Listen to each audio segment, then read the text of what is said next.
Penduduk kantor Bupati Malteng gerak desak transparansi keuangan daerah. Gerakan Rakyat Anti Korupsi atau Gerak Maluku Tengah menyeruduk kantor Bupati Maluku Tengah yang berlokasi di Jalan Geser, Kelurahan Namayelo, Kota Masohi, Rabu 28 Januari 2026, sekira pukul 11 siang waktu Indonesia Timur. Belasan masa aksi tiba dengan satu unit kendaraan bak terbuka atau pick up dilengkapi dengan pengeras suara. Dari depan kantor Bupati, masa aksi mendesak transparansi dan akuntabilitas pemerintah daerah Kabupaten Maluku Tengah dalam pengelolaan keuangan daerah. Gerak Malteng terdiri dari pengurus cabang atau PC Pergerakan Mahasiswa Islam Indonesia atau PMII Maluku Tengah dan LSM Pukat Seram.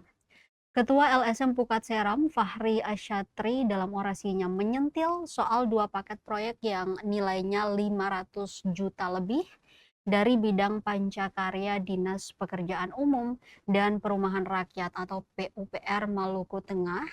Sementara untuk urusan lain, Pemda beralasan bahwa tidak ada anggaran dengan alasan efisiensi.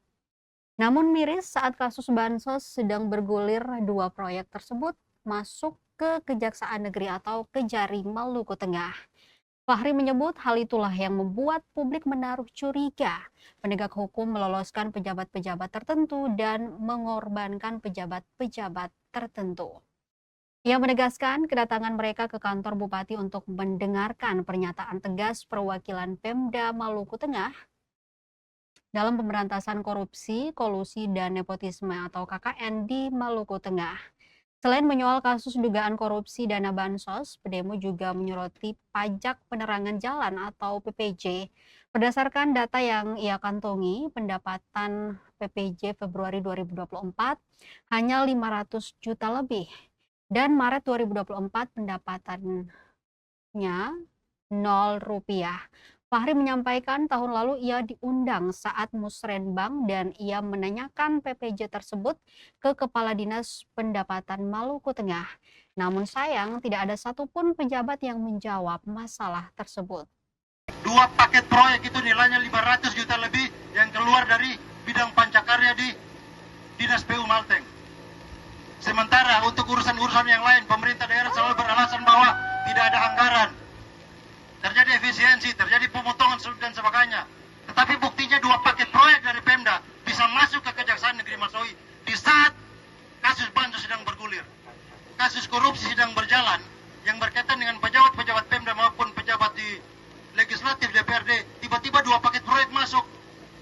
Satu rehab ruang Kajari, ratusan juta nilainya. Satu lagi rehabilitasi ruang aula kejaksaan, ratusan juta nilainya. Ketika masyarakat bayar pulsa listrik, itu otomatis terpotong 10%. Jadi kalau Anda isi pulsa 100.000, itu ada 10.000 yang terpotong. Anda lihat di bukti transaksi pembelian token, itu ada namanya PPJ, pajak penerangan jalan, itu nilainya 10%. Dia masuk ke kas PLN, lalu PLN store ke kas daerah. Tapi berdasarkan data yang kami kantongi, laporan realisasi anggaran pendapatan pajak penerangan jalan untuk tahun 2024, itu bulan Februari cuma 500 juta lebih, bulan Maret itu pendapatannya 0 rupiah. Sakit Bapak Ibu sekalian. Bupati selama hampir setahun ini berjalan membuka meresmikan. Kenapa kita harus melakukan audiensi dengan beliau? Karena beliau transparansi di pemerintah daerah Kabupaten Maluku Tengah. Tidak ada Bapak Ibu sekalian. Ini fakta.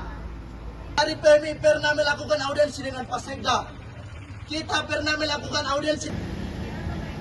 Tanpa berbuang waktu lagi, saya memberikan kesempatan kepada Download Tribun X sekarang, menghadirkan lokal menjadi Indonesia.